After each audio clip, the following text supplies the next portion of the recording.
함께 만드는 언론 미디어 협동조합. 여기는 국민TV. 함께 만드는 언론 미디어 협동조합. 여기는 국민TV.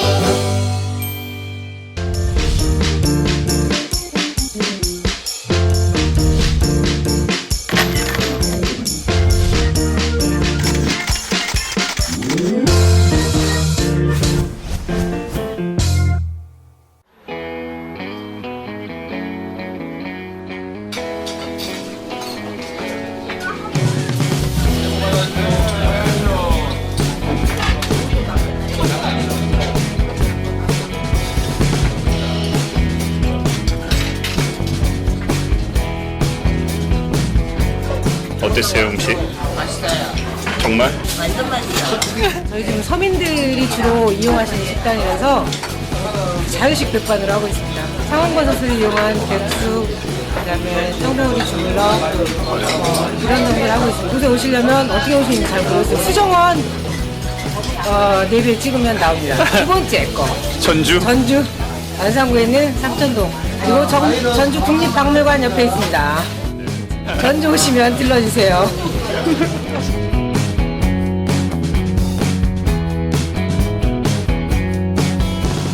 맛이 어땠어요? 먹을 게 없어요. 왜 먹을 게 없어? 맛있던데.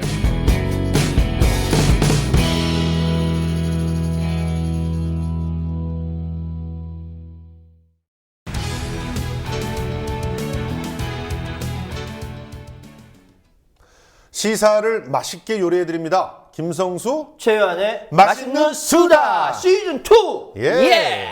오늘 굉장히 기운이 있어 보이네요. 아 그럼요. 저는 예. 항상 우리 항상은 아니야. 내가 보기에. 말 끊지 마. 오늘 이 옷을 보니까 예. 옷 때문에 기운이 더 나는 거야. 아 이거는 이제 새 옷인데. 지난주는 그 우리 장모님의 사랑이었는데 예. 이번 주는 와이프님의 사랑이죠. 어머, 갑자기 와이프님이 어. 지갑을 연 이유가 뭡니까? PD가 예. 옷 좀 잘 입고 다니라고. 어디 PD라고는 얘기하지 예, 얘기하지 맙시다. 않고. 예, 그냥 국민TV PD라고 해요. 아니에요, 그건 아니야. 아니. 이 사람 이상한 사람. 옷다 대고 또 손가락질을 갖다. 이 사람 이상한 사람. 참나. 아니 자, 근데 팔 괜찮아요? 이제 뭐 많이 나아가고 있습니다. 나아가는 거예요? 네, 나아가고 있는 중이죠. 붙고 있는 중이에요. 진짜? 예. 내 팔은 붙는데 야권은 떨어져. 참 이게 무슨 일인지 모르겠어요. 아이고, 내 참. 팔이 좀 덜 붙어도 야권이 착 붙었으면 얼마나 좋았을까.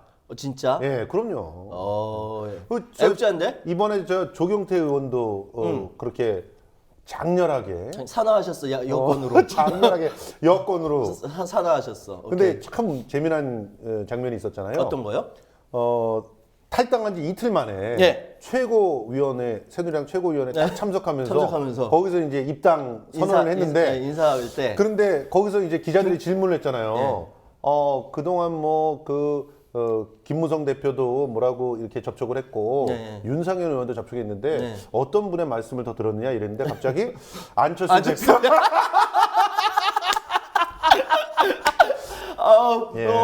안철수 대표가 진짜 얘기를 많이 하셨나 봐. 근데 그렇게 얘기는 많이 했는데 가기는 새누리당으로 갔다. 네, 이것에 대해서 한 말씀으로 정리해 주시면. 근데 솔직히 그걸 박수 치면서 좋아할 건 아니라는 생각이 들어요. 예. 왜? 아니 지금 사실 그 부산에서 예. 삼선 의원이라는 것을 모르는 사람들이 많더라고요. 그거 몰라요? 모르는 사람들이 많았어. 부산에서는 다 알아요. 부산에서는 다 알지. 네. 서울에서는 모르더라고. 그러니까 그게 얼마나 잘못된 거야 야당이. 그러니까. 부산 벨트를 12년 동안 지켰는데 맨날 그냥 뒤에서 새누리당 세작이란 얘기만 하고. 그러니까 그렇게 맨날 뒤에서 화를 쏴대면 나라도 가겠다. 아이고. 근데 뒤에서 또 총질도 했잖아. 그거야. 그거야. 맞으니까 나오는 거지. 사람이 내가 이렇게 공격하면은 공격하시잖아. 아니요, 저는 사랑으로 품죠. 사랑으로 품어. 참. 근데 손가락질 하나? 참. 어쨌든 예. 이 조경태 의원 한마디로 말하면 최유한의 생각. 빠밤. 안타깝다. 안타깝다. 요럴 거기까지만. 이럴 땐 나하고 생각이 비슷하네요. 사실 조경태 의원이 새누리당 세작 뭐 어쩌고 하지만 저 국가보안법 철폐 외치는 새누리당 세작이 있습니까? 그리고 실제로 그 대부분의 공약이나 이런 걸 보면 중소상공인들에게 맞춰져 있어요. 네. 예. 물론 우리의 위대한 I.M. 피터님께서 네. 생탁 노동자들의 생탁 노동자들, 네. 뭐 그거는 더불어민주당 비슷합니다. 사실 네. 더불어민주당 앞에서 농성하시는 분들 많죠. 그런데 전체 다 반성해야 돼. 다 반성해야 돼요. 그러니까 그거 하나를 조경태만의 문제다 이렇게 보기는 굉장히 어려운 건데 오케이. 그런데 조경태 의원에게 그렇게 모욕을 주더니 결국 나가도록. 근데 거기에는 김종인 위원장이 들어온 거 이게 굉장히 컸던 것 같아요. 그러니까 전 그런 생각이 들어요. 뭐냐면은 사실 야권의 리더가 될 만한 사람들이 자기 리더십을 세우지 못하고 그렇지. 여권에 있었던 그 김종인 국보위 출신 네. 그리고 여권에 내내 봉사했던 윤여준 예. 이렇게 이 사람들을 멘토로 딱 앉히는 이걸 보면서 예. 솔직히 속으로 예. 아이 쪽팔려 그랬어요. 쪽팔린 정도가 아니지. 다 진짜 다 무릎 꿇고 반성해야 돼. 뭐 하는 짓입니까 이게? 그러니까 아니 김종인한테 공천권을 주고 있는 거예요 지금. 참 이런 희한한 일. 또 상대방은 윤여준한테 공천권을 주고 있는 거예요. 아니, 뭐 공천권 그건 아직 결정 나지 않았으니까. 뭐 그렇죠. 지금 오히려 안철수 그 국민의당 쪽에서는 공천권 대한 부분은 윤여준한테 주느냐 마느냐 이거는 결정이 안 됐는데 사실은 김종인 위원장 같은 경우는 딱 대놓고 처음에 취임 일성이 나한테 정권 주는 거로 약속하고 왔다. 전제 두고.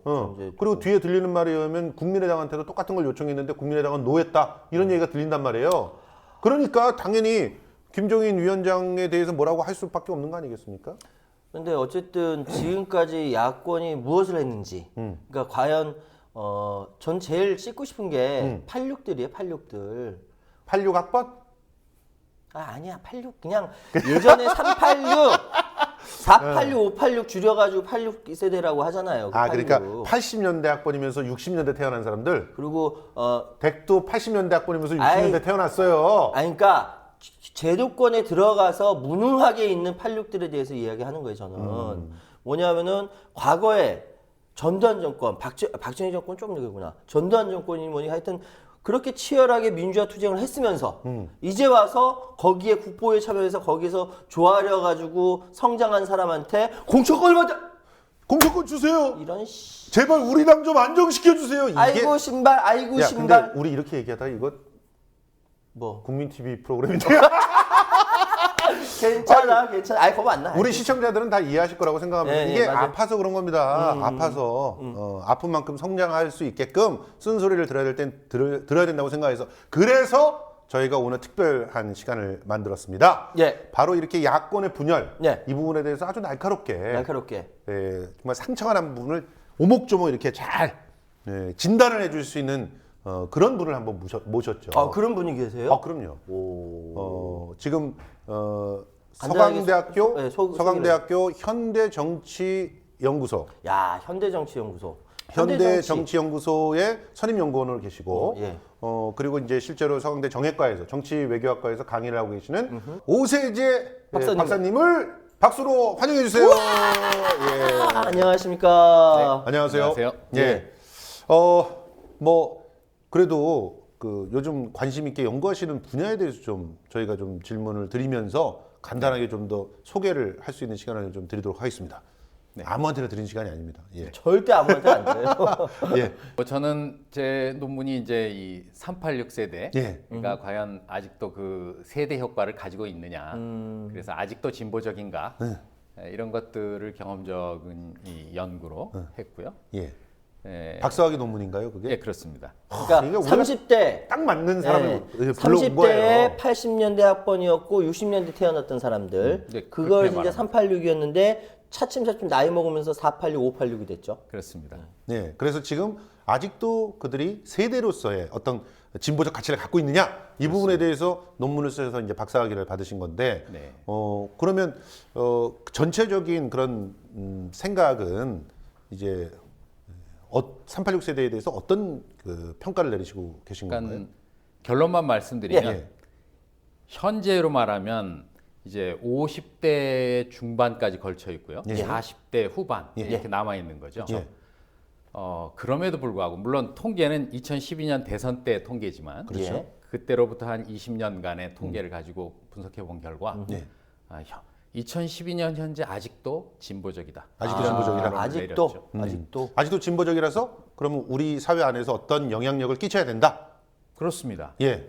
근데 아직도 진보적인데 투표를 안 해요. 이런 사람 많지 않을까요? 투표를 안 하는 사람들은 뭐 다 있고요. 세대별로 차이는 있지만 젊은 세대가 더 많고 그렇지만 386 세대는 투표율도 상당히 높고요. 아, 높아요? 예, 물론 그것은 이제 연령대가 좀 올라가면서 자연스럽게 그런 면도 있지만 더 중요한 것은 이제 투표율과 함께 그 투표의 내용이죠. 어떤 그렇죠. 성향으로 투표하는가 이런 점에서 그 전체 평균에 비해서도 그 더 진보적인 이런 성향을 아직도 드러내고 있다는 거죠. 20, 30대가 진보적인 것은 지금 전혀 이상하지 않지만 나이 연령대가 그렇게 됐는데도 진보적이라고 하는 것은 어떻게 보면 놀라운 일이죠. 그런데 왜 우리는 선거에 판판이 지는 겁니까? 근데 뭐 386 세대 하나 갖고 선거에 이기고 지는 건 아니니까요. 예. 자, 그러면 좀 더 깊숙이 현안과 더불어서 연구하신 부분들의 전문적인 식견을 좀 보여주시기 바랍니다. 더불어민주당하고 국민의당이 지금 각자의 길로 이혼을 한 지 지금 한 달이 돼가고 있는데요. 네. 그동안 참 많은 일들이 있었습니다. 안철수 의원 같은 경우는 정말 뭐 조선왕조 실록에 버금갈 만한 일들이 벌어질 거다 예견을 했는데 정말 그만한 일들이 벌어지고 있는 것 같아요. 별의별 일이 다 일어나고 있는 것 같은데 이들의 분리는 필연이라고 보십니까? 뭐 이미 분당했기 때문에 예. 사실 사후적인 결과론적인 평가라서 좀 김세지만 예. 뭐 한마디로 말하면 필연이라고 할 수 있죠. 어떤 면에서 어떤 필연이었나요? 근거에서? 사실은 이제 정당이라고 하면 네. 사실은 상당히 이질적인 세력들이 이렇게 모여 있는 겁니다. 그렇죠. 예. 또 이제 이 자유주의 정당 아닙니까? 예. 그렇죠. 자유주의 정당에는 참 비판도 많고요. 또 개인의 권력에 대한 욕심도 있고요. 다양한 요소들이 겹쳐 있는 거죠. 예. 또 국민에 대한 의무감이나 책임감도 있을 것이고요. 그런데 사실 이제 그 뭐 지금 주도했던 문재인 대표를 비롯한 소위 친노라고 하는 세력들이 갖고 있는 어떤 노선이나 또는 통합력이나 예. 이런 면에서 저는 이 원심력이 더 컸다고 보는 거죠. 아, 그래서 원심력. 이것은 이렇게 하나의 당으로 유지하기가 거의 어려웠다. 이런 의미에서 그것은 필연이라고 봅니다. 뭐 이념적으로 일치를 하지 못했기 때문입니까? 그 점도 있고요. 예. 그 점도 있고 이념적으로도 뭐 저기 지금 더불어민주당이죠. 예. 안에도 보수부터 뭐 상당히 진보적인 분까지 다양하게 있죠. 그렇죠. 네. 그러나 이제 전체적인 성격은 자유주의 정당인 건데. 그래서 사실 우리 보수 양당제라고 하지 않습니까? 그렇죠. 더불어민주당 보수당의 범주에 있는 것이죠. 예. 그런 이념적인 요소가 분명히 있고요. 예. 또 이제 내년도 12월에는 대통령 선거가 있기 때문에 그 예. 대선을 염두에 둔 또 꿈꾸는 분들이 있는 거죠. 그리고 더 중요한 것은 바로 이제 현재는 야당이고 자유주의 정당으로서의 이 세력이 뭐라고 할까요? 어떤 그 최대 연합을 만들어서 집권에까지 갈 건가 하는 이런 그 노선에 있어서 저는 좀 차이가 있었다고 봅니다. 친노라고 세칭 불리우는 그쪽은 어떤 연대를 꿈꾸고 있는 건가요? 그러니까 사실 우리 저 노무현 대통령의 집권으로부터 시작해서 예. 친노라고 하는 정치 세력이 형성되지 않았습니까? 그렇죠. 한국의 전통적인 야권은 이제 주로 지역적으로는 호남하고 예. 네. 또 수도권과 뭐 영남에 포함된 이런 민주화 세력, 개혁 예. 세력들이 이렇게 연합해서 그렇죠. 야당을 구성해 왔었는데 사실은 그 처음에 그 대북 송금 특검부터 시작해서 네. 또 그 이후에 열린우리당 분당 뭐 쭉 일련의 사건들이 대연정 제안 이런 일련의 사건들을 통해서 사실상은 그 호남과 개혁의 정치 동맹이라고 하는 틀을 저는 서서히 깨어나가는 과정이었다고 봅니다. 아, 중요한 분석인데 그런 얘기들을 많이 했었어요. 근데 사실은. 제가 한 가지 더 여쭤보면요. 전 근본적으로 이게 오늘 아침에도 뭐 여러 가지 토론을 하다가 왔는데 친노라고 말씀하셨고 직접 물어보면은 친노 세력 없다라고도 이야기하고요. 이런 이야기가 많습니다. 자, 저는 친노는 없고 친문과 반문이 있다고 생각하거든요. 노무현 대통령 돌아가셨는데 무슨 친노야? 근데 어쨌든 그 형성 시기를 생각한다면 그렇게 된다라고 하는데 그러면 방금 말씀하셨던 저는 딱 분류되는 시기가 바로 대북송금 특검 사건이 결정적이었고 김대중 대통령을 중심으로 했던 동교동계 그리고 그 이후에 후계자로 등장한 노무현계 이것의 갈등이 지금까지 나타나고 있는 것이다. 소위 얘기해서 난닝구 빽 빠진 논쟁 이거라고 생각하는데 이 시작은 맞습니까? 그럼요. 뭐 친문이라고 하는 건 결국 그 연장에서 좀 변화한 이런 거라고 볼 수 있고요. 그래서 이제 그 아까 그런 세력이 자처하는 세력은 없다 하셨는데, 그러니까 좀 분리해서 볼 필요가 있을 것 같아요. 하나는 이제 노무현 정신이라고 하는 것과, 그러니까 말하자면 탈지역주의, 그렇죠. 탈권위주의를 표방했던 이런 긍정적 요소와 또 소위 친노 패권주의라고 비판받고 있는 부정적 특성들. 그래서 뭐 권력을 추구하는 정치 집단에서 어떻게 보면 자연스러운 요소일 수도 있지만 권력을 유지하든 혹은 야당으로서 권력에 도전하든 이 세력이 최대화되지 않으면 그렇죠. 사실 집권이 어려운 것이죠. 물론 그 속에서 자기의 정치적 노선을 고통받고 있는 서민들, 노동자들 여기 맞추면서 그 힘들을 끌어나갔다면 더 좋았을 텐데 사실 그런 요소들은 김대중 노무현 대통령 때부터 저는 많이 부족했다고 보고요. 네. 그게 민주화 정권의 한계였죠. 그러면 지금 말씀하신 분석대로 의하면 호남과 그 수도권 영남의 그 개혁 어떻게 보면 세력. 개혁 세력이 이제 양대 축이다라고 하셨는데 실제로 보면은 중도 보수라고 얘기하는 그 김한길 개 이렇게 우리가 흔히 얘기하잖아요. 그쪽은 또 다른 꿈들을 갖다 꾸고 있었던 상황이잖아요. 그러니까 어느 쪽에도 속하지 않지 않습니까? 이쪽도 사실은 두드러진 어떤 영향력을 발휘하진 않았지만 계속 뒤에서 어느 쪽에 붙으면서 캐스팅 보드 역할을 하면서 그 안에서 어떻게 보면 분열을 더 키워온 그런 모습들도 있었잖아요. 뭐 다양한 세력이 있는 겁니다. 정당이라고 하는 속에는요. 그래서 그 세력들이 어떤 자기의 정치적 목표를 위해서 이합집산하는 것은 어떻게 보면 자연스러운 일이죠. 예. 그런데 이제 지금 우리 안철수 씨를 중심으로 한 이제 신당이 예. 탄생하는 정도에 이르는 걸 보면 예. 이제 그 전제가 깨진 거죠. 더 이상 같이 도모하는 것보다 예. 별도로 하는 것이 낫다 이런 판단을 한 거고요. 예.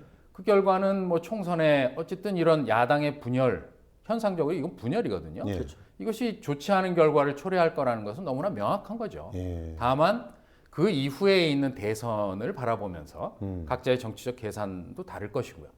또 자기들이 만들려고 하는 어떤 정치 개혁이든 민생에 대한 설계든 이런 것들이 다르다는 얘기죠. 네. 이제는 그 경쟁을 좀 지켜봐야 됩니다. 그러면은 지금 말씀하신 어쨌든 지금 다르니까 필연적으로 이거는 이렇게 분리될 수밖에 없는 거다. 이렇게 말씀하시는 건가요? 사실은 저는 이제 현상에 대해서 예. 이제 사후적 평가를 한 거고요. 이게 뭐 바람직한가 이런 문제는 별도로 평가를 해야 되는 겁니다. 예. 그래서 말하자면 저는 안철수 씨가 이미 표방하고 있는 노선이 있지 않습니까? 예. 새누리당과 뭐 새정치나 이제는 더불어민주당으로 대표되는 이 보수 양당 체제. 구조, 이 진영 대결 구도 이거 넘어서겠다 예. 이렇게 표현하셨지만 사실상 넘어선다기보다는 그 가운데에 위치하고 있다고 보는 게 이념적 스펙트럼으로는 정확하겠죠. 예.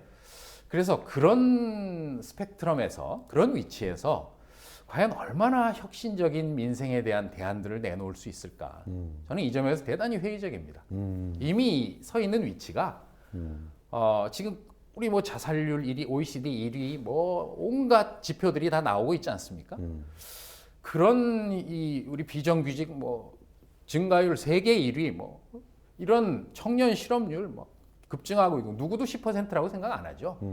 그 3배 이상이라고 다 생각하죠. 체감하는 것은. 그럼 이런 참담한 현실을 바꾸어 나갈 힘이 동력이 과연 거기서 나오겠는가? 그 중간 지점에서 소위 중도라고 하는 지점에서 이 점에서 저는 회의적이라는 거죠. 그런데 현실적으로는 지금 어떻게 하면 더 중도를 찾아야 할 것인가? 네. 이걸 갖고 서로 경쟁을 하고 있어요. 네. 안타깝습니다. 그래서 서로 뭐 한쪽은 국보회의에서 일하던 사람, 네. 한쪽에서는 전두환의 비서실장 이런 사람들을 데리고 가가지고 뭐 우리 당을 맡아주세요 이러고 있단 말이에요. 그렇죠. 왜 이런 짓들을 하는 걸까요? 사실은 어떻게 보면 좀 더 선명하게 그 자기 영역을 확보하면서 영향력을 넓혀가는 방법은 없습니까? 그러니까 사실은 이 한국의 지금 현재 정치 경제 체제를 87년 체제라고 하지 않습니까? 87체제로. 예. 87년 6월 항쟁이라는 민주화 운동의 결과 이제 헌법도 바꾸고 예. 또 그전에는 전두환 대통령 저 장충 체육관에서 99.9% 예. 찬성으로 뽑았지 않습니까? 예, 그렇죠. 북한 얘기가 아니에요. 예. 우리나라가 그랬던 거죠. 그러다가 이제 그걸 국민의 손으로 직접 뽑게 되고 이런 변화들이 있었습니다. 근데 그때도 조차도 나왔던 평가는 그 불철저한 민주화에 예. 입각한 이 보수 양당 체제, 보수 우위의 예. 지역주의 체제였다. 이렇게 평가를 하고 있는 거죠, 그렇죠. 학자들은. 예. 뭐 거기 대부분의 이제 동의가 형성되어 있다고 보고요. 그래서 이제 그때부터 잉태가 되었던 거죠. 정말 노동자들이라든지 그것도 조직된 노동자보다 더 많아진 이 비정규직 비정규직들. 노동자들 예. 이런 문제들은 지금 누구도 어떤 정치 세력도 자기 문제로서 내놓고 사회의 어떤 그 의제화하고 예. 싸우고 하지 않지 않습니까? 예. 그러면 사실 그를 대변할 진보적인 정치 세력도 있어야 하는 것이죠. 그렇죠. 근데 이게 왜곡되어 있기 때문에 아직 조직률은 뭐 10%도 안 되고 예. 또 뭐 정치 활동 하려 그러면 뭐 두드러 맞고 예. 뭐 이런 상황이다 보니까 저는 이제 그런 왜곡된 경쟁 구도가 형성되는 틀이 있다고 보고요. 그 다음에 이제 조금 더 구체적으로 들어가면 저는 이 중도의 철학 같은 것에 기반하고 있다고 봅니다. 이 자유주의, 부자유주의 정치 세력들이. 그래서 사실은 흔히 하는 말로 집토끼는 내 거니까 놔두고 산토끼 쫓아간다 이런 말을 하지 네. 않습니까? 그렇죠. 그 얘기는 산토끼 쫓아가면 뭐 잡을 수 있다는 얘기고 네. 거기에서 광맥을 개척해야만 저 보수적인 새누리당을 이길 수 있다 이런 얘기를 외연을 하는 확장할 거죠. 수 있다. 맞습니다. 예. 그런데 저는 그런 주장이 대단히 근거 없다고 봅니다. 어떻게 그 이제 정치학에서는 뭐 방향성 이론 이런 입장들이 나와서요. 그 중도라고 하는 것에 대다수 유권자가 몰려 있는 것이 아니고 사실은 그 중도라고 하는 것은 실체가 없다고 봅니다. 네. 맞아요. 한미 FTA라는 어떤 중대한 이슈가 있으면 거기에 찬성하는가 반대하는가가 있다는 거죠. 이런 중대한 이슈에 대한 입장이 있는 거고 없는 사람들도 있겠죠. 예. 있으나 그들을 쫓아가려고 한다면 그 내부 경쟁에서 패할 수밖에 없는 겁니다. 그런데 이 집토끼가 자기한테 줄 생각도 안 하고 있는데 예. 굉장히 지금 고통받고 있고 하고 있는데 예. 그거는 돌아보지 않은 채 그런 문제는 사회적인 의제로 만들지 않은 채 정치적인 논쟁도 하지 않는 채 자꾸 중도로 가서 선거에 이기겠다고 그 실체도 없는 걸 쫓아간다면 어떻게 되겠습니까? 저는 뭐 방향성 이론뿐만 아니라 또 이 정치 과정론에서도요. 그런 주장이 있습니다. 정치적 기회 구조와 정치적 동원이라는 측면에서 봤을 때도 더 선명한 근본적 전략으로 임하지 않으면은요 이길 수 없습니다. 그래서 사실 그런 사례를 잘 보여줬던 게 노무현 대통령 사례인 거죠. 그리고 그리스 시프라스 같은 경우도 그런 사례 아닌가요? 그렇습니다. 정말 이제 생존의 고통을 받고 있는 상황들로 막 내몰리는 거죠. 예. 상당히 많은 수의 국민들이. 근데 이런 거 지금 도외시하고 있다는 거죠. 중도를 서로 이렇게 잡으려고 하는 그런 어떻게 보면 두 야당, 지금 굵직굵직한 두 야당, 네네. 심지어는 지금 정의당까지도 자기 색깔을 선명하기보다는 어떻게 보면 야권 연대라고 하는 이름 아래에 색깔을 희석시키려고 자꾸 노력을 하고 있는 것처럼 보이잖아요. 이런 모습들은 굉장히 바람직하지 않은, 다시 말해서 이번 총선을 패배하는 걸 전제로 하든 뭐 승리하는 걸 전제로 하든 어떻게 되든 간에 안 좋은 일이다 이렇게 보고 계시는 거예요? 당연한 겁니다. 저는 굉장히 퇴행적인 행태라고 보고요. 진보 정당은 말할 것도 없고요. 물론 소통합을 이제 했지만 좀 더 확대하고 그다음에 이 양적 확대가 중요한 게 아니고요. 진보 정당다운 정책을 공공연하게 주장해야 되는 것이죠. 정말 삼인주의 정당이라고 하면 정치적 성격이 그런 삼인주의의 본질을 보여줄 수 있는 정책을 내놔야 된다는 겁니다. 그래서 저는 지금도 삼인주의 학자들 가운데서 대단히 그런 혁신적인 방안들이 나오고 있거든요. 국민연금 지금 500조를 넘었는데 여기에서 이거 그냥 이걸 어떻게 까먹지 않을까 고민하느라고 무슨 펀드에 투자하고 이게 아니라 정말 애기 더 낳기 위해서 그다음에 청년 실업 해소하기 위해서 그 10%씩 써야 된다는 주장들도 나오고 있는 거죠. 이게 그냥 투자지만 그냥 소모성 투자가 아니고요. 이것은 다 이제 더 많은 아기를 낳고 이 사람들이 장성해서 소비를 하고 일을 해서 세금을 내고 연금도 낼 거 아니에요. 한국의 경제를 선순환시키고 발전시키는 동력으로 작용한다는 것이죠. 발상의 근데 지금, 전환이에요. 예, 인구 절벽이니 뭐니 심각한 사태들이 지금 얘기되고 있는데 그런 것을 정면 돌파할 수 있는 삼인주의적 정책을 내놓지 않으면 이건 뭐 자기 역할 정말 방기하는 거죠. 역사에 죄 짓는 거죠. 근데 지금 이제 대한민국의 정치인들의 구조를 보면은 그러니까 직업적으로는 대체적으로 법조인들이 많고요. 네. 계급적으로는 현재 서민들이라든지 민중들의 발딛고 있는 사람들이 아닌 계급적 상층에 있는 사람들이기 때문에 그렇다는 이야기가 있는데 즉 다시 말씀드리면 부자들에게는 투자라고 얘기하면서 가난한 서민한테 비용이라고 얘기하거든요. 그것이 국회에서는 자연스럽게 통용되는 이런 현상이 지금도 벌어지고 있는데 그렇다고 한다면 지금 상황은 선생님께서 말씀하신 야권의 문제가 아니라 정치권 전반의 문제 아니냐. 야권만 지적해서는 되는 것이 아니다라고 생각이 되거든요. 물론입니다. 제가 지금 진보정당 얘기 좀 드렸고요. 오전에는 현 야당 얘기도 드렸지만 저는 사회 전반적으로 지금 우경화되고 있다고 봅니다. 이 보수 정권 7, 8년 거치면서 이런 흐름도 성찰할 필요가 있고요. 이것은 비단 진보정당이나 자유주의 정당만의 얘기가 아니죠. 사실은 보수 정당도 마찬가지고요. 지금 어젠가요? 우리 박근혜 대통령 이제 임금 피크제 하는 거 대기업만이 아니라 중소기업으로도 확대하겠다. 이게 지금 뭐 한국노총이 노사정 합의한 거 파기한다고 하니까 징벌적으로 지금 하고 있는 얘기인지 혹은 정말 기업의 이해를 위해서는 뭐 정규직, 비정규직 노동자는 이미 뭐 더 이상 갈 데가 없고요. 정규직이라고 하면 대공장, 대기업이든 중소기업이든 가릴 거 없이 더 쥐어짜서 지금 2017년 뭐 지금 제2의 경제 위기, 금융 위기, 부동산 대폭락 이런 다양한 전망들이 나오고 있는데요.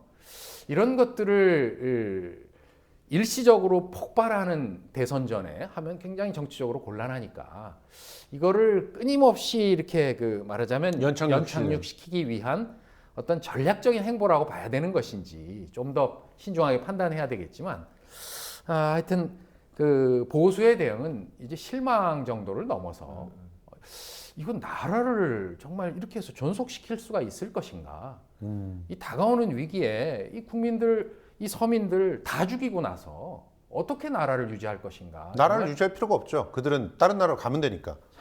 심각한 상황입니다.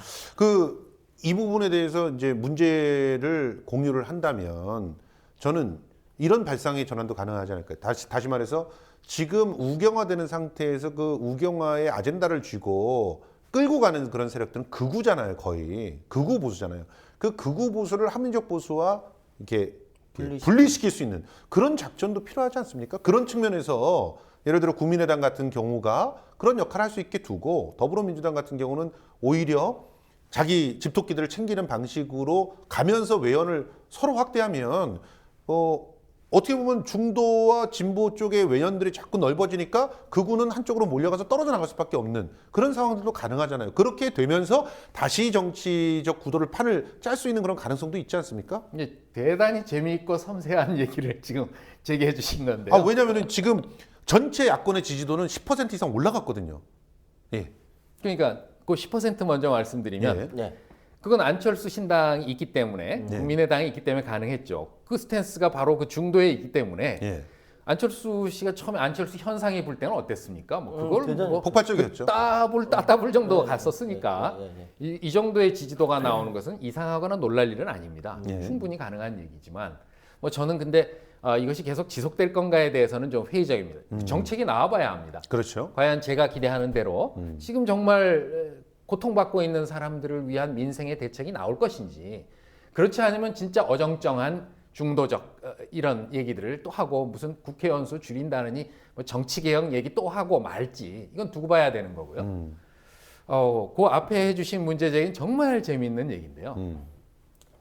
우리가 87년 체제라고 아까 얘기를 했던 것을 이제 극복해야 된다. 그래서 2012년 대선 전에도 2013년 체제를 만들어야 된다. 이런 논의가 있었지만 뭐 그 정권 교체도 못했고 또 사실상 야당이 저는 획기적인 대안도 못 내놨다고 봅니다. 맞습니다. 예, 예. 끌려다녔죠. 예, 그다음에 경제민주화 복지국가 다 그 야당이 제기했던 아젠다들을 다 박근혜 뺏겼죠. 후보가 다 주장했는데도 그걸 효과적으로 반박하지도 못했고 예. 그거를 정말 그 근원에 있어서 결국 세금을 재원을 어떻게 마련할 것인가의 문제인데 예. TV 토론 나와서 그거 정식으로 제기하고 자기 대안을 내놓고 했습니까? 문재인 못했죠. 후보가? 예. 대통령 하면 못했습니다. 할 거예요. 이런 얘기에 그렇습니다. 끌려다녔죠. 그런 추상적인 얘기는 아무 쓸모 없거든요. 매니페스토라는 게 왜 있습니까? 구체적인 공약을 내놓고 당선되면 그 약속을 국민들에게 지키는지 안 지키는지 심판받는 겁니다. 당연하죠. 예. 그거 안 했던 겁니다. 그러니까 제가 아까 말씀드린 근본적인 전략에서 매우 미비했기 때문에 사실 그때 졌던 겁니다. 그 공약 지키지 않으면 대통령직 거십시오. 중간평가합시다. 이런 식으로 공격을 해 들어갔어야 되는 거거든요. 근데 혼자서 폼 쥐고 있었던 거예요. 사실은. 이런 표현들이 문재인 대표를 지지하는 분들은 가슴 아플지 모르겠지만 그래서 또 저한테 악플이 달릴지 모르겠지만 결국 그런 공격들을 제대로 못했기 때문에 이렇게 공약을 하나도 하지도 않았는데 다 자기가 했다는 식으로 그렇게 얘기를 해도 아무런 대응을 못하는 그런 상황이 벌어진 거라고 생각하는데 거기서 아까 좀 그 더 얘기로 조금 집중시켜서요. 예. 질문의 핵심으로 돌아가서 그 한국 그 정치 구조가 그러면 보수까지 포함해서 좀 더 이렇게 재편될 필요가 있지 않느냐? 예. 거기에 다 공감하는 거죠. 예. 그리고 사실은 얼마나 표면상 드러났는지는 모르지만 보수 내부에도 그런 균열이 있습니다. 예. 그리고 우리의 박 대통령께서 아주 공개적으로 노골적으로 여당 원내대표를 배신의 정치라고 규정하고 쫓아냈지 않습니까? 예. 그 문제를 포함해서 왜 여당에는 합리적인 보수가 없겠습니까? 아무리 수구적인 분들이 있지만 아직도 냉전적 사고에 사로잡혀 있는 분들도 있지만 예. 그런 합리적인 분들도 있는 것이죠. 그분들은 지금 이 여권의 박 대통령이 주도하는 이 흐름에 대해서 큰 불만을 갖고 있는 것이죠. 예. 저는 이런 세력들이 얼마든지 또 하나의 별도의 정치 세력으로 분화할 가능성이 있다고 봅니다. 예. 다만 이제 거기에 여러 가지 좀 조건들이 필요한 거죠. 그리고 이런 선례가 없었느냐? 그렇지 않지 않습니까? 먼 옛날 얘기가 아니라 바로 전에 우리 친박연대 이런 경험들을 다 경험했거든요. 그렇죠. 네, 했었고. 그래서 총선에서 당선된 사람들은 또 다시 합친다든가 뭐 이런 과정을 다 보아왔죠. 그리고 이제 정말로 그 뭐 대구에서 유승민과 그에 따르는 사람들 뿐만 아니라 다양한 뭐 남경필, 원희룡 이런 사람 합리적인 보수 세력들이거든요. 예. 정의화 의장 뭐 정의화 의장 포함해서요. 이런 분들이 얼마든지 가능한데 사실은 말씀하신 안철수 국민의당 때문에 어떻게 보면 그렇게 다통합하지 않는 이상은 그렇게 도모하려던 입지가 많이 줄어든 것도 또한 사실인 거죠. 네, 역설적으로. 그렇죠. 예. 그래서 조금 입지가 줄었지만 저는 그 가능성은 여전히 상존한다고 보고요. 그래서 그것을 포함해서 그 다음에 지금 이제 최근에 새누리당에서 공천 룰이 거의 확정이 됐는데요. 네. 최고위원회에서 통과되고 뭐 과정을 밟고 있는데 확정된 거죠. 네. 그래서 보면 이제 그 여론조사와 당원의 비율이 그전에는 당원 당규에 5대 5로 돼 있던 것이 7대 3으로 바뀌었어요. 예. 여론조사 비중이 커진 거죠. 예. 지역에 기반한 현역 의원이 조금 말하자면 상대적으로 불리해진 거죠. 그렇죠. 이것이 전국적으로는 모르겠지만 대구라고 하는 지역에 한정해서 보면 이게 유승민 죽이기 아니냐 그렇죠. 이런 의혹이 이제 나올 수 있는 여지가 있는 것인데 저는 유승민이라고 하는 정치인을 조금 살짝 들여다보면 그렇게 간단히 죽을 것 같지 않다. 첫째는 아까 얘기한 그런 합리적 보수라고 하는 룸이 있다. 객관적으로. 그렇죠. 지금 언론 지형에서도 뭐 종편에 대해서 여러 평가가 있지만 JTBC라는 방송이 선전하고 있지 않습니까? 그렇죠. 그게 합리적 보수의 영역인 것이죠. 예. 이것처럼 영역이 있고 두 번째 유승민 씨를 자세히 볼 필요가 있는데 그는 대단한 친미주의자입니다. 그렇죠. 최근에 1월 7일인가요? 예. 국회 국방위원회 전체 회의에서도 사드 배치를 북한에서 예. 수소폭탄 실험했다고 하니까 이거를 계기로 사드 배치를 전면화해야 된다. 그 주장을 대통령에게 했었죠. 건의할 용의가 없느냐? 국방장관 막 따지고 그렇죠. 그랬단 말이죠. 이거 그분이 작년 2월 달에 원내대표 되고 나서 당론으로 확정한 사안이에요. 그렇죠. 예. 그리고 줄곧 이거 주장해 왔습니다. 생각해 보세요. 미국의 입장에서는요. 너무나 예쁘지 않겠습니까? 그렇죠. 지금요. 예, 사랑스럽겠네요, 진짜. 지금 한국에서도 원폭 해야 된다는 사람들이 꽤 있어요. 예. 정몽준 씨부터 시작해서 예. 지금 원유철 원내대표, 뭐 정책위원장 다 그런 얘기합니다. 평화 뭐 원폭인가? 미국이 볼 때 이거 얼마나 한심한 얘기입니까? 지금 확 죽여버리고 싶은 얘기죠. 그런 얘기죠. 어떻게 원자폭탄을 갖다 감히 너희들이 그런데 노예들이 이렇게 생각할 옆에서 텐데. 야 그거 말고 사드 그거 더더군다나 사드를 예. 미국에 의존하지 말고 우리 국방비로 하자고 주장하고 있어요. 그렇죠. 그거 한 포대에 뭐 48문인가 하는데 1조 2조 든다고 예, 하는데 맞아요. 그거 수십조 원이 드는 계획입니다. 그다음에 아직 실전 배치된 게 뭐 팔린 거 자체가 7기인가밖에 안 돼요. 그렇죠. 아직 이거 제대로 실험도 안 된 거고요. 예, 제대로 만들어지지 그 성능 같은 거 아무것도 제대로 알려진 게 없어요. 우린 그런 걸 잘 사요. 만들어지지도 않고 안타까워. 무슨 설계도 정도만 보고 이게 기능이 좋다고 얘기하고 그걸 막 예. 그 국민들한테 막 선전을 오히려 하면서 그리고 역으로 이거 사는 되면요. 예. 한국 MD 체계 뭐 우리 저 전투기 개발할 때도 그랬고 뭐 예. 여러 가지 예, 그렇지만 예. 지금 그 벌어지지 않습니까? 예. 핵심 기술 하나도 이전 안 뭐 한다는 안 거 그렇죠. 아니에요. 처음에 예. 뭐라 그랬어요? 다 이전한다고 그래갖고 예. 그거 산 거 예. 아닙니까? 예. 아마 똑같은 일 벌어질 겁니다. 그러니까 유승민 친미주의자다. 그래서 유승민의 그래서 까내기가 힘들다. 그래서 유승민이 쉽게 죽지 않을 것이라는 겁니다. 아, 그러면 그리고 유승민 혼자 안 죽겠습니까? 그 세력도 안 죽을 가능성이 많다고 저는 봅니다. 예. 실제로 그 유승민 의원과 함께 7 형제가 있었는데 그 중에 형제. 한 분이 얼마 전에 그 어떻게 보면 친박의 압력에 밀려서 했다라는 그런 의혹이 있어요. 그렇게 사퇴를 하고 대통령 그 청와대 출신을 갖다가 이렇게 공개적으로 지지하는 일이 있었잖아요. 이런 일들이 진행되고 있는데도 살아남을 것이다. 일부는 그렇게 보시는 거예요? 예, 뭐 별 대세에 지장 없다고 생각하고요. 제가 유승민 의원 그 탈당을 해서라도 그러니까요. 가능성이 있다고 보는 거죠.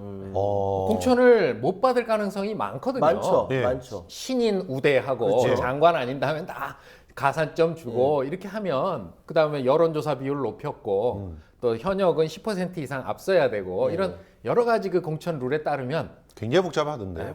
많이 불리해져서 네. 압박을 받고 그 다음에 이 경선에서 탈락하거나 할 가능성들이 상당히 있다는 거죠. 이 그 새누리당의 룰을 보니까 이제 여러 가지 조건들을 만들어 놓고 내 마음에 드는 사람 딱 있으면 짜면요. 그거 거기에 막 이렇게 맞춰서 짜맞춰서 조합해서. 그래서 할 수 있는 그런 룰이더라고. 그 유승민이 만약에 이번에 유승민과 그 아이들이 거의 탈락이 되면은 거기서 선전하고 있는 김부겸이라든지 소위 그쪽 진영이랑 좀 이렇게 연대할 수 있는 그런 가능성. 상상 뭐 이렇게 그러니까 안 두 될까요? 가지인 거죠. 경선에 들어가면요. 예. 그 다음에 경선에 진 다음에 그렇죠. 또 다시 나올 수는 없는 없는 거고요. 거고, 예. 예. 그런 객관적 조건과 이런 여러 정치 환경들이 너무나도 세분리해져서 아예 안 들어가요. 나와버리면 그 경선에 들어가지 않고 나와버리면 그런 가능성들이 일부 있다는 거고요. 아직은 알 수 없죠. 아직은 없으나 그리고 또한 방금 언급하신 그 이제 김부겸 의원 같은 정말 작은 노무현 같은 이런 정치 실험을 하는 대단하죠. 분들, 대단하죠. 이런 분들은 그 저는 일정하게 인정받을 가능성도 있다고 봅니다. 마치 저 이정현 현상이 저 호남에서 일어난 것처럼. 네. 그러면 지금 정치 변화는 일어나고 있네요. 실제로 말씀하신 거에서 핵심을 보면 네. 어떻게 보면 정치인들은 변하지 않아서 지금 이런 정말 덜 떨어진 짓들을 갖다 하고 있지만 유권자들은 지금 변화하고 있기 때문에 그런 유권자들의 변화를 먼저 이해하고 거기에 어떻게 보면 부응하는 정치인들은 굉장히 큰 힘을 얻으면서 이후의 정치 구도를 바꿀 수도 있는 그런 힘을 얻게 될 것이다. 그렇습니다. 그런 점에서 저는 안철수 씨가 새로 정당을 만들어서 나갈 때 과연 어떤 방향으로 갈 건가에 대해서 지금 신중하게 지켜보고 있는 것이고요. 그러나 굉장히 저는 안타깝게 지켜보고 있는 거고요. 이미 표방한 그 자기의 정치적 스탠스가 자기 노선이 이 벗어나기 힘든 한계를 갖고 있다는 것 때문에 안타깝게 지켜보고 있는 거고요. 그다음에 뭐 지금 더불어민주당도 과연 이제 김종인 씨라고 하는 말 많지만 어쨌든 경제 민주화에 대한 진정성은 저는 있다고 생각하기 때문에 네. 그분을과 함께 과연 어떤 정치적인 그 입장을 가지고 나갈지 좀 더 지켜봐야 되는 거죠. 그리고 사실은 이 총선에 대해서도요. 지금 뭐 이제는 뭐 180석, 200석 개헌 저지선도 무너지는 거 아니냐 심지어 이런 우려까지 나오고 있는데 뭐 이해할 만한 거죠. 선거 석 달도 안 남겨놓고 지금 야당이 이렇게 쪼개졌으니까. 분열을 하고 있고요. 이러니까 충분히 이해가 가지만 속단할 수 없다. 네. 왜냐하면 몇 가지 거기도 요인이 있다. 첫째는 경제고요. 경제 상황이 지금 너무 안 뭐 아시다시피 미국 환율이 인상하고 중국 구조조정하고 있고요. 남북 관계 개선될 기미 전혀 없고요. 예. 돌파구가 없습니다. 그렇죠. 그래서 이 경제적 상황이 하나 발목을 잡을 거고요. 예. 그러기 때문에 지금 박근혜 대통령이 자꾸 국회 탓하고 야당 탓하고 국회의장 책임을 압박하고 미루는 책임 거지. 전가하는 거죠. 총선에 그렇게 그런 논리 하겠다는 얘기죠. 경제가 있고요. 제일 중요한 것은 바로 오만함입니다. 압승할 것이라는 이 자신감. 이것 때문에 지금 국회 선진화법 없애겠다는 거거든요. 예. 단독으로 운영이 소집해갖고 발의했지 않습니까? 그렇죠. 예. 이거 압승할 거니 그다음에 180석 넘으면 선진화법 있어도 관계없지만 그거 안 될 경우에는 선진화법 무력화시키고 일방적으로 노동 뭐 저는 악법이라고 생각합니다만 이거 관철시키겠고 다른 모든 법 다 관철시키겠죠. 뭐 기업에 서비스, 기업하기 정말 좋은 전진화법, 나라, 네. 너무 좋은 나라로 만드는 그 일로 매진하겠죠. 네. 그 지금 그 선생님 말씀대로 한다면은 여권은 그렇게 오만하고 아직 현재 파워가 힘이 많으니까 그렇게 하는데 야권은 지금 현재 가지고 있는 자신들의 스탠스에 따라서 분열되어 있는 상태고 그걸 바라보는 국민들은 안타까워하고 있는데 근데 아까 먼저 말씀하셨던 것처럼 중도라는 것이 허상이라고 한다면은 그리고 안철수 국민의당이 맨 처음 딱 치고 나왔을 때 우리는 이거 하겠다라는 아젠다를 던지지 않고 기존에 있었던 그 정치 세력의 뭐 세몰이라든지 뭐 이런 걸 그대로 따라가다 보니까 지금 호남에서조차 조금 주춤하고 있는 거 아니야 이런 해석들이 많이 있거든요. 네. 실제로 어떻게 그 안철수 국민의당의 행보에 대해서 한 번 더 말씀 좀 해주십시오. 뭐 인재 영입하는데 설왕설래가 있고 뭐 이런 것은 작은 일이라고 보고요. 저는 제일 중요한 것은 바로 정책이라고 봅니다. 그렇죠. 정책이죠. 사람들은 선거에서 정책의 힘이 약하다고 얘기하는데요. 그것은 제대로 된 정책을 못 냈을 때 하는 얘기입니다. 왜 약하겠습니까? 우린 역사적으로 얼마든지 사례들을 보거든요. 미국에서도 1929년에 대공황이 있었던 네. 그 다음에 우리 누굽니까? 프랭클린 루즈벨트 대통령이 당선되고 그 이후로 4선을 하지 않습니까? 네. 그리고 그 과정에서 정말 최대 유권자 연합을 구성하죠. 그렇죠. 다양한 구성들로. 그러면서 뉴딜 정책을 펴고 뉴딜 정책은요. 단순히 대규모 토목공사를 뭐 테네시 개발을 한 것만이 다가 아닙니다. 그렇죠. 그 속에는요. 노동자들의 권리를 대폭 맞아요. 향상시키는 그때 노조들이 얼마나 많이 네, 생겨났습니까? 인권을 대폭 향상시키는 이런 조항들이 다 포함되어 있습니다. 그렇습니다. 이런 과정을 통해서 사회에 소외받고 약자 취급받고 했던 이 사람들의 발언권을 정치적 발언권을 높여주고요. 예. 그 사람들이 말하자면 소비할 수 있는 구매력을 갖도록 만들어주는 거죠. 그렇죠. 이런 그 동력을 만들어 가지고 선거에서도 이기고 국가의 그 위기도 경제 위기도 극복해 나가고 경제적 발전을 만들어 나갔던 거죠. 그러면서 초보적인 또 복지들을 구현해 나가는 예. 이런 계기로 삼았던 겁니다. 우리 2013년 체제는 뭐 무망했지만 지금 87년 체제를 넘어서는 새로운 체제를 만들려고 하면요. 이제 그런 구상을 내놓아야 됩니다. 원대한 비전. 예, 그거를 갖고 경쟁해야 되는 겁니다. 그게 진짜 미래를 보는 그런 그렇습니다. 비전이죠. 저는 뭐 새누리당에 별로 기대하지 않고 있고요. 예. 물론 중요한 축이지만 이 안철수 씨나 문재인 씨나 혹은 뭐 하여튼 이 더불어민주당 혹은 지금 진보 정당 네. 취약하지만 이런 정당들이 그런 경쟁을 해야 되는 겁니다. 국민 앞에. 그 새누리당도 포함해서. 그럴 때 국민들이 너는 잘했다. 이게 전원책 씨가 맨날 하는 얘기입니다. 칼라가 좀 구별이 돼야 될 거 아니냐. 너무나 100번 맞는 얘기입니다. 정당이 구별이 안 되잖아요. 그렇죠. 예. 그걸 보여줘야죠. 색깔로 구별하잖아요. 색깔로, 번호로. 예. 지금 굉장히 중요한 말씀하셨는데 특히 진보 전당한테 큰 울림이 있는 말인 것 같아요. 저는 심상정 대표가 나와서 도대체 무슨 얘기를 할까? 그래서 다 기대를 했는데 첫 마디 우리가 야권 연대를 다시 해가지고 우리가 연합체를 구상. 그거 다들 알아요 이제는. 권력을 쥐는 거에 대한 게 집착을 하는 것 나는 같아요. 굉장히 실망을 했어요. 그럼 결국 그 뭐 의석 몇 개 구걸하자는 거 아니에요. 결과적으로. 그래갖고 뭘 합니까? 그냥 쏙 드러내면 끝인데. 그치. 뭐 정당 해산까지 시키는데. 그러니까 지금 얘기할 건 오히려 우리가 연합을 하기 위해서라도 지금 현재 제일 필요한 정책이 이거다.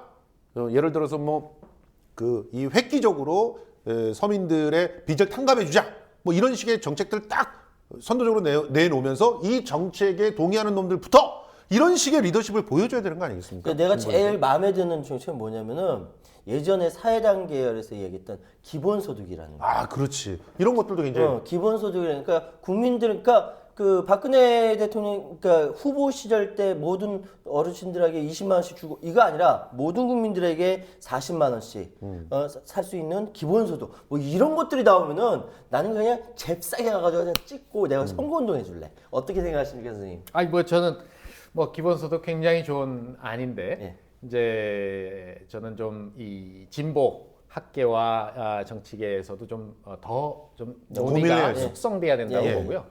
일단은 그 이전에 옛날에 야당도 정강 정책에 반영했었던 이 보편적 복지, 복지 국가 주장이나마 좀 제대로 좀 해서 해야 된다는 거. 아까 제가 말씀드렸던 이 국민연금 문제, 이 국민대 조원희 경제학과의 조원희 교수가 주장하고 계신 안인데요. 이런 혁신적인 안들을 받아야 됩니다. 진보 정당은 물론이고 좀 더불어민주당이 받아야 된다고. 국민연금에서 근데 절대로 그거 못 받습니다. 아니 유시민이 해놨던 게 뭔데요? 뭐? 더 많이 내고 더 조금 받아야 된다는 식으로 국민들을 갖다 협박해가지고 결과적으로는 이 연금 체제를 갖다가 이런 식으로 만들어내게 하는 모든 이론적 배경을 누가 냈어요? 유시민 복지부 장관 있을 때 낸 거예요. 그 문영표를 갖다 욕할 때가 아니지 않습니까, 사실? 그래놓고선 돈 쌓여 있으니까 지금 그 돈 갖고 문영표는 돈놀이 하겠다는 거지 않습니까, 지금? 그렇죠. 그러면 안 되고, 근데 방금 말씀하신 국민연금을 청년 실업이라든지 뭐 이런 데다가 쓰겠다라는 거, 교육이라든지 기금으로. 기금으로 쓰겠다. 나 이건 찬성해. 괜찮아요. 좋네. 그러면서 돈이 안 까지게 돈이 안 나가게 할 수 있거든요. 예를 들어서 1% 저리로 빌려준다든가 이런 것만 해도 굉장히 획기적으로 사람들은 숨통을 칠 수가 있을 거란 말이죠. 지금의 이런 상황들을. 근데 이제 현실적으로 선거가 이제 아까 말씀하셨던 누가 이 원대한 비전을 해서 여기로 모여라 딱 이렇게 해서 하면 좋겠는데 시간도 지금 얼마 남지 않았고 갈갈이 지금 찢겨 있고 서로 그 내부에서 그러니까 야권 내부에서 서로 총질하고 있고 상대방은 저기 있는데 이런 현실이란 말이죠. 당장 선거판도 어떻게 보십니까? 글쎄 뭐 정치는 생물이라고 여러 변수들이 있어서 함부로 얘기하기 어렵지만 저는 이번 총선은 야권이 질 거라고 봅니다. 여당이 상당히 많이 이길 거라고 보고요. 안철수 신당, 국민의당이 그다지 많은 의석을 얻지 못할 거라고 보고요. 많은 거품이 끼어 있기 때문에 그리고 인물 경쟁력이 특히 총선에서는 중요하거든요. 그 점에서 이렇게 준비 안 된 채 갑자기 급조해서 나온 정당이 총선에서 뭐 크게 득세하기 어려울 거라고 봅니다. 이제 그게 극단적으로 아까 말한 그 개헌저지선 뭐 내지는 180석 뭐 이렇게 대해서는 안 되는 건데 그래서 안타깝게 지켜보고 있습니다. 그런데 뭐 정치는 생물이라고 하셨지만 실제로 선생님이 그러니까 박사님께서 말씀하신 것처럼 뭔가 좀 정신을 차리고 더불어민주당이든 국민의당이든 뭐 어떤 획기적인 정책들로 바람이 조금 이렇게 불어오게 된다면 이게 구태의연한 그런 뭐 당 만들고 이런 걸로의 바람이 아니라 진짜 정책으로서 바람을 조금 더 불러일으키고 경쟁력이 있는 인물들이 조금 최전선에 좀 서준다면 그러면 그 이런 새누리당 지지도 30% 이하로 끌어내리기 뭐 이런 것들 가능하시다고 봅니까? 30% 이하로요? 예, 새누리당 지지율을 30% 이하로 끌어내리는 걸 약속하고 있잖아요, 지금. 뭐 문재인 그 대표는 150석을 야권 전체가 150석을 얻을 거다라고 약속을 하지 않습니까? 뭐 정치인이 뭐 네. 이렇게 제시할 수 있는 거죠. 제시할 수 있죠. 네. 근데 한숨 쉬신 이유는 아니 뭐 현실성 전혀 없다고 보는 거고요. 네, 전혀 없다? 전혀 없다? 없죠. 아니 그러려고 하면 그 목표 이전에 예. 아까 말씀드린 획기적인 정책을 내놓아야 되는 겁니다. 사람들을 감동시킬 정책을 내놓고 나서 우리가 이렇게 가겠다. 전 그거는 지금 뭐 의석 몇 개 안 되는 진보 정당 마찬가지입니다. 지금 이제 또 그 구태의연한 야권 연대를 부정하지는 않습니다만 거기에 목매는 게 아니라 마치 정동영 씨가 17대 대선 때 저 BBK 폭로하는데 목을 매달았지 않습니까? 그렇죠. 선거 앞에 이렇게 가면 그거는 희망이 없는 겁니다. 능력이 삭수가 없는 거예요, 사실은. 겁니다. 그러니까 결과적으로 진짜 중요한 건 레시피가 아니에요. 레시피가 아니라 좋은 재료 갖고 와야 레시피가 이렇게 먹히는 거야. 근데 맨날 레시피 갖고 싸우는 거야. 여기서 소금이 몇 개 더 들어가야 돼. 장이 몇 개 들어가야 돼. 먼저 장부터 집어넣어. 소금부터 집어넣어. 이따위로 싸우다가 재료는 다 썩은 거 갖고 오는 거야. 그럼 결과적으로 이길 수가 없지. 비유 좋은데. 손가락질 하자. 자, 그러면 마무리. 자, 마무리. 우리 유권자들에게 좀 당부하고 싶으신 말. 이번 선거를 통해서 어떤 걸 준비를 해야 되는지, 또 어떤 마음을 가져야 되는지. 뭐 제일 중요한 것은 투표장에 가야 한다는 거고요. 네, 예. 투표자에 가야죠. 그래서 유권자로서의 권리를 예. 행사해야 됩니다. 포기하지 말자. 물론입니다. 특히 우리 젊은 분들에게 저는 간곡히 호소하는 것이 우리 대학생들 20대 제일 투표율이 낮지 않습니까? 그러면 젊은 층에 지금 그 심각한 실업의 문제며 이런 거 하나도 해결되지 않습니다. 어느 정당도 그야말로 이렇게 그 포장하는 것 이상으로 쇼하는 것 이상으로 그 문제를 진지하게 접근하지 않습니다. 자기 목소리를 낼 때, 자기 영향력을 보여줄 때 그것은 가능합니다. 맞습니다. 그거 한 가지 하고요. 두 번째는 내용적인 거죠. 정말로 그래도 매니페스토가 있기 때문에 정당들이 다 자기 그 총선 공약을 그렇죠. 집약해서 내놓을 겁니다. 이제 정말로 이런 내용 보고 판단해야 돼요. 지난번 총선 때도 내놓은 내용이 있을 겁니다. 그 내용들 좀 보고 판단해야 됩니다. 약속을 지켰는지. 예. 그래서 그리고 이 정말 기울어진 운동장 탓만 하면 안 되고요. 네. 이걸 어떻게 정상화시킬 건가를 위해서 자기가 조그마한 돌 하나라도 올려놓는 노력을 해야 되는 거죠. 그 실천 위에서 뭐가 되는 겁니다. 그게 비정상이 정상화예요. 맞습니다. 그런 측면에서 그럼. 국민 TV에게 힘을 몰아주시는 거 이런 것들도 필요하다고 생각합니다. 언론이 살아야 나라가 사는데. 그렇습니다. 오늘 이렇게 좋은 말씀 해주셔서 고맙습니다. 감사합니다. 감사합니다. 예. 아이고 요즘 날씨가 많이 너무너무 추워요. 예. 근데 어떤 생각이 드냐면 날씨 어차피 마찬가지로 새벽에 나가잖아. 예. 나갈 때 지금도 일본 대사관 앞 소녀상 지키는 우리 젊은 대학생들이 있을 텐데. 예. 우리는 도대체 대한민국에 사는 우리는 뭐 하고 있는 것인가 막 그런 자괴감이 듭니다. 예. 그렇게 그 추위에 떨고 있는 대학생들 예. 정말 어떻게 보면은 그런 대학생들이 있기 때문에 또 예. 우리 정치의 미래가 아직 살아있다 이런 생각이 좀 듭니다. 그런 거 보면서 그러니까 체감 온도가 20도 20도. 아래로 떨어지는 거예요. 근데 그걸 비닐을 뒤집어 쓰고 버티더라고. 그렇죠. 참. 사실 이런 거 보면은 그러니까 우리 젊은 대학생들 딱 보면 최유한이 젊었을 때의 생각이 나요. 나 무슨 왜 웃어? 참 진짜.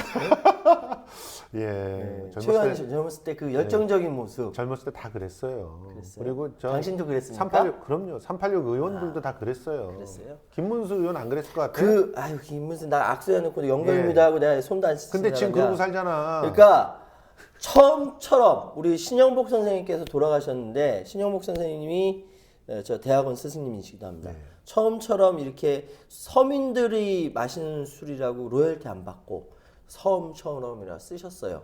그러고 나서 지금 소주 선전해 주시는 거예요? 두산에서 너무 이렇게 안 받으니까 학교에다가 1억 원 그 장학금으로 이렇게 그 두산에 냈죠. 이제 회사도 선전해 주시는 겁니까? 두산 얘기하는 게 아니라 소주 얘기하는 거고 예. 신영복 선생님 이야기하는 거예요. 그래서 그날 많이 좀 그랬습니다. 자, 예. 아무튼 날씨가 굉장히 춥습니다. 예. 이 추운 날씨는 사실은 우리의 박근혜 탓이다. 엄혹한 정치 현실을 그대로 보여주고 있는 거 아닌가 박근혜 이런 탓이다. 생각이 듭니다. 박근혜 우리가 이렇게 그 추운 날씨들을 또 하나의 일종의 상징으로 받아들여서 이 추위를 이길 수 있는 방법들을 모색해야 되지 않나. 가장 간단한 방법은요, 옆 사람이 손을 잡는 겁니다. 예, 같이 끌어안고요. 그렇죠. 예. 이렇게 견뎌내면서 이 추위를 이겨내야만, 그래야지만 우리들 자식들이 삽니다. 지금 이런 상태로서는 맞아요. 우리 자식들은요, 정말 또 다른 노예가 예, 되는. 미안해져. 우리 지금 20대들 생각하면 정말 미안해지고 가슴이 그 자식들 아프잖아요. 예. 생각 우리 애기들이 아니야. 애기들 보면은 답답해지고 아 참. 그래서 세상 어떻게 하냐. 우리가 정말 근본적으로 뭔가를 바꾸지 못한다면 일단 견디기라도 하는 그런 훈련이 좀 돼야 있지 않을까 생각이 듭니다. 겨울은 반드시 봄을 또 끌어옵니다. 예. 이 추위가 깊다는 건 그만큼 따뜻한 봄이 가까이 왔다는 거, 그거를 또 상징하고 있는 게 아닌가 생각이 들고요. 그래서 오늘 이 차가운 겨울을 버티는 거는 함께 손잡고 함께 가자는 거. 네. 그래서 마지막 인사를 함께 갑시다 하면서 끝냅시다. 이렇게 뭐 갑자기 만들지 말아요, 뭐를 즉흥적으로. 재밌잖아. 알겠습니다. 자, 그럼 다음 주에 또 여러분 찾아뵙도록 하겠습니다. 함께 갑시다. 와!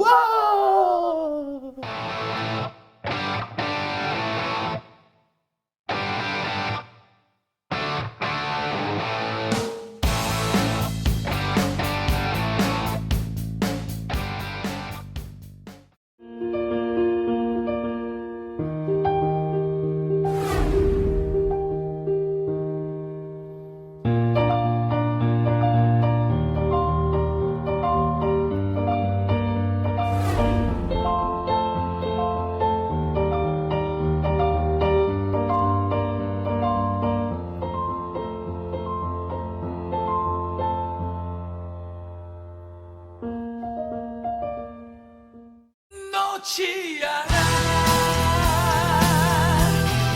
너무 미안해 손을 잡아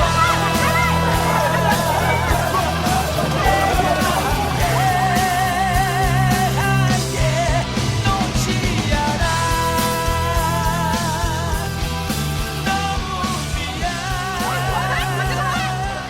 너무 안녕하십니까. 이사장 맡고 있는 현상입니다. 네, 안녕하세요. 제작국의 김종훈입니다. 예, 새해 복 많이 받으세요. 새해 많이 받으세요. 올해부터 저희 그 국민TV에서 우리 조합원님들이 내주시는 그러한 그 소중한 정성에 조금이라도 좀 보답하고자 조합원님들이 그 하시는 일, 네. 또 조합원님들이 생산하시는 농산물이나 네. 조합원님들이 하고 있는 각종 사업장들 많이 좀 우리 조합원들뿐만이 아니고 여러 이런 쪽에 좀 홍보를 할 그러한 계획을 가지고 있습니다. 그렇습니다. 아시죠? 삼성동 재벌 광고는 받지 않습니다. 네. 그런 것들을 좀 많이 저희들에게 이렇게 알려주시면은 저희가 여러분님께서 그 광고하시는 그러한 내용들을 우리 TV 통해서 우리 여러분들의 그 사업들을 좀 잘 될 수 있도록 이렇게 홍보할 계획을 세우고 있습니다. 예, 문의는 아래 보이시는 이메일 주소로 보내주시면은 성심성의껏 답변드리겠습니다. 네, 저희 국민TV가 우리 조합원님들의 그러한 그 정성에 조금이라도 보답하고 여러분님의 그 소중한 뜻을 더욱더 크게 결실 맺고 열매 맺을 수 있도록 저희가 올해도 혼신의 힘을 다해서 파이팅 하겠습니다. 고맙습니다. 국민TV 파이팅! 파이팅! 마치겠습니다. 고맙습니다.